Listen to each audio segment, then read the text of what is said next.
Welcome back. The federal government has approved the setting up of 2 battalions in Kachia and Kafanchan local government areas in a bid to put out the incessant fires of attacks on communities in that area. On Saturday, February the 4th, Governor El Rufai and General Tukur Buratai performed a groundbreaking ceremony on a piece of land that will serve as barracks to the soldiers who will be posted to Kafanchan.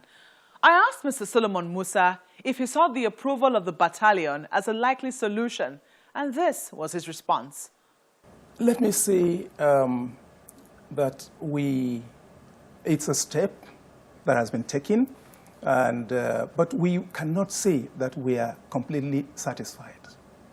Now, as it is now, you cannot have a complete resolution of the conflict when there are thousands displaced. For a long time, many months, unlike other places in this country, particularly in the north, when there is any displacement, usually government will rush to set up IDP camps. And this we kept crying for a long time, because there ought to be short-term relief for the displaced people. So there's been no IDP relief camps provided? Were not, absolutely. You saw, I'm sure you are aware of the fact that till December, before the federal government now directed NEMA to start taking steps. Number 2, up to today, it's not about whether you have battalions or not, but whether actually they are doing what they are supposed to do. Now, I tell you this. Despite the fact that several military personnel, security personnel were drafted to the area, what has happened is this. They've been drafted there, but up to today, they have not started combing the flashpoints. Now, despite the presence of the security men, I'm sure if your correspondent has gone to southern Kaduna, he will notice that between Kafanchan and Goska community is not more than 6 kilometers. There was 24-hour curfew imposed. And there were security men there.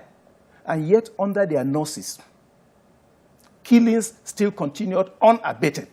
And I was telling you also, off camera some moments ago, that up to today, as at yesterday, attempts were made. And in January this year, despite the curfew, 3 youths were mowed down by somebody who, by some persons who were moving Rambo style in Samaru, Kataf.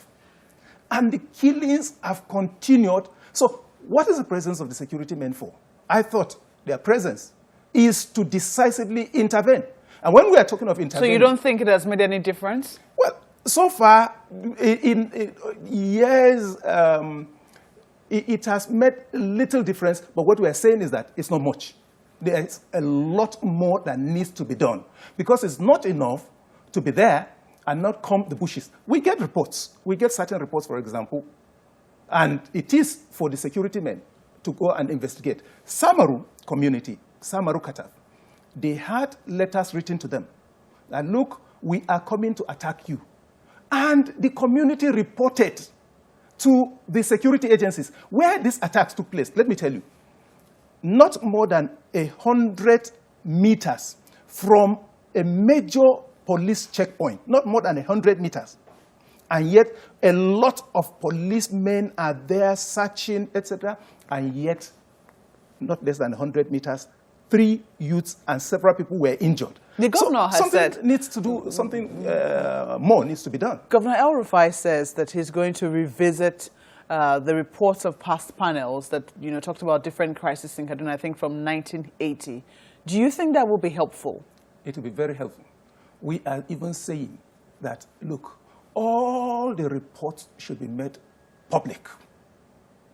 And no matter whose ox is God, let adequate punishment be meted. Now, this should cover the entire state. Otherwise, it will be called punitive. It should cover the entire state. We have been killed in several places in Kaduna State for no reason, absolutely for no reason. We have been killed. People from southern Kaduna, they bore the brunt of so many things. The other time, it was Danish newspaper in Denmark that published an item. And our people were killed. This day published a particular article, news item, on the issue of beauty pageant in Nigeria. And this day is not owned by anybody from Southern Kaduna. We do not have a correspondent in Denmark. And, you know, I remember the particular time when there was even eclipse of the moon. And we were attacked. We were attacked for absolutely no reason. Our people have suffered attacks. I can mention so many areas in Kaduna State, so it will be very wonderful. Do you think that reconciliation is possible? Because we've spoken to the past president of Sokapo. He says that your group, and that, you know, he has no problem with the local Fulani people, but they do not know where these people are coming from. Where do you think these aggressors are coming from? The governor told us that aggressors are coming from 14 African countries. Well, you don't agree with him, do you? It's strange.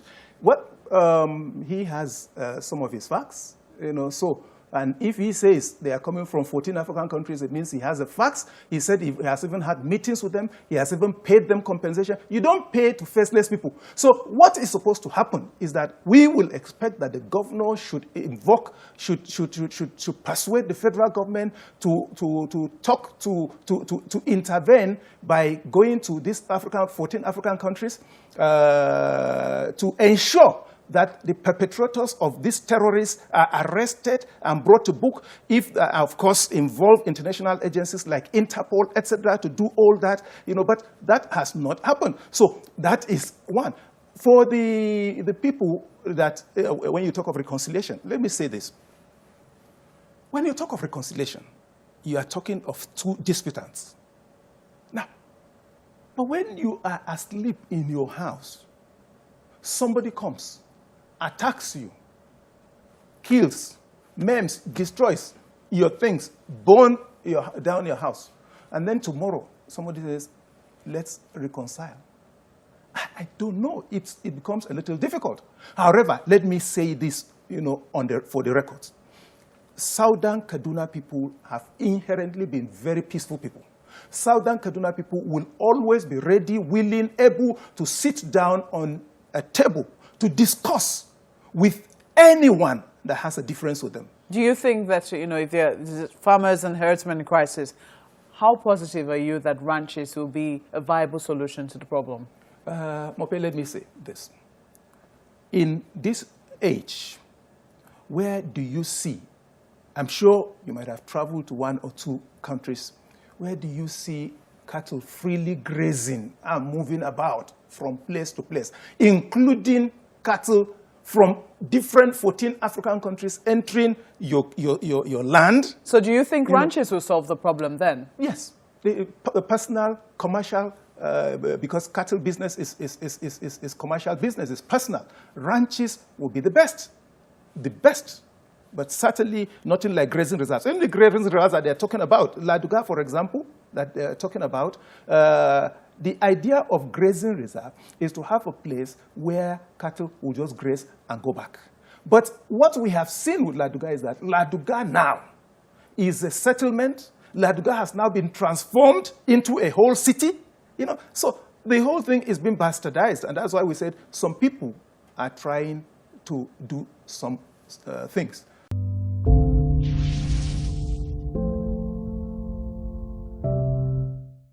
So that's the program today. As always, tweets and mails are welcome to the address showing on your screen. If you missed part one of this interview, you can find it online at channelstv.com. Thank you for watching. I'm Maokbe Ogun. See you next week.